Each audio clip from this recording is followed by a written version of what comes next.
Assalamualaikum warahmatullahi wabarakatuh. Bismillahirrahmanirrahim. Allahumma salli wa sallim ala sayyidina Muhammadin. Allahumma salli ala sayyidina Muhammadin salatan tuwassu bi alaina al-arzaq wa tuhassinu biha lana al-akhlaq wa ala alihi wa sahbihi wasallim. Allahumma alimna bima 'allamtana innaka antal alimul hakim. Rabbi zidni ilma warzuqni fahma walhiqni bis salihin. Amma ba'd. Berjumpa kembali kita di ruang ini, tempat ini dalam keadaan sehat walafiat. Para pemirsa di mana saja berada, saat ini kita akan melanjutkan kajian tentang ulama Kota Malang. Tokoh yang akan kita kaji pada sore hari ini, pada hari ini adalah tokoh yang bernama Kiai Nahrawi bin Muhammad Thohir Bungku. Nah, kalau kita membahas Kiai Nahrawi, kita tidak akan bisa lepas pada pesantren yang terkenal, yaitu pesantren Bungku yang didirikan oleh Kiai Muhaimin, di mana Kiai Muhaimin itu punya menantu namanya Kiai Haji Muhammad Thohir. Ya, Kiai Muhammad Thohir itu kemudian punya anak namanya Kiai Nahrawi. Nah, kita akan membincangkan sosok Kiai Nahrawi. Sejak kecil Kiai Nahrawi ini memang langsung belajar di bawah asuhan orang tuanya sendiri, Kiai Haji Muhammad Thohir Bungku di Singosari ya. Nah, Kiai Muhammad Thohir Bungku sebenarnya punya anak cukup banyak. Tapi yang menonjol, yang menjadi sosok pemimpin, menjadi orang yang betul-betul memberikan kontribusi yang sangat besar kepada masyarakat secara luas adalah Kiai Nahrawi. Kiai Nahrawi sejak kecil belajar langsung kepada Kiai Thohir Bungku, kepada ayahnya, belajar Al-Quran, ya, baca Al-Quran seperti ulama-ulama pada umumnya, di mana anaknya itu diajari sendiri. Dan alhamdulillah ini termasuk salah satu tokoh yang diajari langsung dasar-dasar ilmu agama seperti Al-Quran. Kemudian seperti fikih ya, fikih dasar kalau zaman dulu sampai sekarang itu ada namanya Sulam Safina, Sulam Taufik, kemudian ada Aqidatul Awam di bawah bimbingan langsung sang ayah Kiai Haji Muhammad Thohir Bungku. Nah, ketika mulai remaja, mulai mengenal secara luas ilmu agama, maka Kiai Nahrawi itu belajar ke sosok ulama yang sangat terkenal, namanya itu Kiai Ihsan Jampes. Nah, Kiai Ihsan Jampes ini sosok ulama yang terkenal bukan hanya di Indonesia, tapi terkenal di Mesir dan di kota suci Mekah. Luar biasa gurunya. Pantas kalau kemudian Kiai Haji Muhammad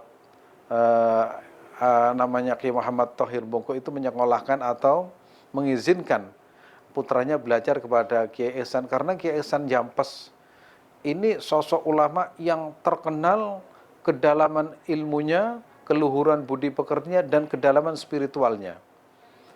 Bahkan saya sendiri mengenal Kiai Ihsan Jampes itu ketika berada di Mekah. Ada sebuah kitab yang ditulis oleh beliau namanya Sirajut Thalibin ya. Kitab Sirajut Thalibin ini ditulis oleh Kiai Ihsan Jampes. Dan ini salah satu kitab yang menjadi rujukan, kitab tasawuf yang menjadi rujukan di Universitas Al-Azhar. Keren ya. Jadi gurunya Kiai Nahrawi, Kiai Ihsan Jampes, itu punya tulisan yang berjudul Sirajut Thalibin, ya, itu dijadikan rujukan di Universitas Al-Azhar, dan kitab ini bisa ditemukan di berbagai perpustakaan di Timur Tengah. Padahal penulisnya itu asli orang Jawa yang tidak pernah belajar ke Timur Tengah, tapi karya-karyanya itu memelanglang buana Timur Tengah, Arab Saudi, Mesir, India, Pakistan, ya, semuanya mengenal tulisan beliau. Nah, itulah guru dari Kiai Nahrawi. Nah, kemudian setelah belajar kepada Kiai Nahrawi, beliau belajar lagi ke tempat yang lain, namanya ke Siwalan Panji. Ya, Siwalan Panji ada seorang ulama besar namanya Kiai Yakub. Nah, Kiai Yakub ini termasuk salah satu mertua Kiai Haji Hasyim Asy'ari, ya. Dan ini adalah pesantren yang sangat terkenal, Siwalan Panji. Kemudian dalam catatan-catatannya juga pernah belajar kepada Kiai Khalil Bangkalan ya. Kiai Khalil Bangkalan di Madura. Jadi nyaris guru beliau Kiai Ihsan Jampes ya kemudian Syekh Yakub Siwalan Panji, kemudian juga Kiai Khalil Bangkalan adalah ulama-ulama harismatik yang kedalaman ilmunya, kedalaman spiritualnya, ya itu tidak tertandingi pada saat itu atau pada zamannya. Nah, setelah melalang buana dari satu pesantren ke pesantren yang lain, dari satu kiai ke kiai yang lain, tentu saja ilmunya itu banyak, spiritualnya dalam, dan cukuplah untuk mengembangkan ilmu dan juga untuk membimbing masyarakat. Maka kembalilah Kiai Nahrawi ke Singosari. Nah, ternyata sampai di Singosari ya sebagai seorang kiai muda atau dalam dunia pesantren namanya Gus, itu dilirik oleh seorang kiai yang zaman sekarang kira-kira konglomerat lah, saudagar kaya, namanya Kiai Abdul Hadi ya. Kiai Abdul Hadi ini ada di Kota Malang ya, tepatnya kalau zaman sekarang itu ada di Embong Arab. Nah, di Embong Arab. Kemudian setelah diambil menantu, ternyata beliau itu mulai mengembangkan pendidikan ya, pendidikan dasar, pendidikan yang biasa, kemudian berkembang dan berkembang sampai menjadi rujukan para pelajar, para tokoh-tokoh untuk belajar di tempat tersebut, yaitu daerah mana? Daerah Embong Arab ya, daerah Embong Arab. Nah, saat itu sekolah yang terkenal yaitu satu-satunya sekolah yang di bawah NU lah pada waktu itu yang didirikan oleh Kiai Haji Nahrawi, maka di situ melahirkan tokoh-tokoh terkenal termasuk Kiai Tolhah Mansur dan Kiai Usman Mansur. Kiai Tolhah Mansur itu siapa? Kiai Tolhah Mansur adalah tokoh ahli bidang hukum, termasuk pendiri dari Universitas Islam Yogyakarta.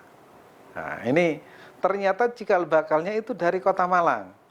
Kiai Tolhah Mansur ya, yang kemudian menjadi sosok yang hebat, termasuk salah satu pendiri atau pencetus IPPNU itu adalah Kiai Tolhah Mansur. Nah, beliau punya adik juga yang belajar di sekolahnya Kiai Nahrawi di situ, yaitu Kiai Usman Mansur. Siapa Kiai Usman Mansur? Kiai Usman Mansur itu salah satu tokoh terkenal juga. Beliau itu salah satu pejuang, ya, pejuang Hizbullah. Jadi pejuang Hizbullah itu ada dua, termasuk Kiai Usman Mansur. Yang kedua adalah Kiai Maskur. Jadi kedua-duanya itu pernah menjadi tokoh sentral perjuangan Indonesia, dan kedua-duanya itu pernah belajar di pondok pesantren yang berbasis NU ya, karena memang mereka adalah tokoh-tokoh NU, dan ternyata keduanya itu ya titik temunya ada di Singosari. Oleh karena itu Singosari sampai saat ini melahirkan ulama-ulama besar. Dan yang menarik lagi dari perjalanan hidup Kiai Nahrawi, beliau itu pernah menjadi ketua PBNU pada tahun 1950-an. Nah, pada saat beliau itu menjadi ketua PBNU, itu ternyata Kota Malang itu sedang agresi ya, sedang diserang oleh Belanda. Bahkan beliau itu mengungsi dari satu daerah ke daerah yang lain, sampai daerah Wakir, sampai daerah mana-mana, sampai beliau itu dikatakan dari satu tempat ke tempat yang lain, dari satu tempat tidak aman pindah lagi ke tempat yang lain, sampai dari mana itu sampai nggak jelas, sampai akhirnya kembali lagi ke Kota Malang. Dan akhirnya apa yang digambarkan oleh para penulis tentang Kiai Haji Nahrawi, Kiai Haji Nahrawi adalah sosok ulama yang sanad keilmuannya jelas, yaitu kepada Kiai Ihsan Jampes, juga kepada Kiai Yakub ya, dan juga kepada Kiai Khalil Bangkalan, yang tentu saja sanad-sanad keilmuannya itu sampai pada ulama-ulama Kota Mekah, yaitu pada Said Zaini Dahlan pada masa itu. Dan akhirnya ilmu yang dikembangkan dari ulama-ulama Singosari ya, baik itu Kiai Maskur, baik itu Kiai Nahrawi, baik itu Kiai Haji Muhammad Tolhah Hasan, semuanya sama dan semua gurunya adalah sama, sehingga ilmu yang diperoleh dari sumber yang sama diajarkan kepada ulama-ulama Kota Malang, sehingga semuanya merujuk pada Singosari. Dan alhamdulillah kita ya di Kota Malang itu punya banyak ulama top yang semuanya pernah menjadi ya, pernah menjadi pimpinan Nahdlatul Ulama sejak awal, yaitu Kiai Maskur, kemudian Kiai Nahrawi, kemudian Kiai Haji Muhammad Tolah Hasan, dan yang terkini adalah Kiai Ahmad Hasyim Mujadi. Dan semua itu adalah tokoh-tokoh Malang, walaupun bukan asli Malang, tapi mereka besar di Malang dan akhirnya menjadi ikon ulama-ulama kota Malang. Mudah-mudahan kita itu bisa mencontoh, kita bisa meneladani, dan kita terinspirasi ulama-ulama itu yang betul-betul menjadi panutan. Bahkan mereka itu adalah ulama-ulama yang begitu mencintai tanah airnya, sampai Masjid Sabilah sendiri itu ikon dari kemerdekaan bangsa Indonesia. Mudah-mudahan bermanfaat dan terima kasih. Assalamualaikum warahmatullahi wabarakatuh.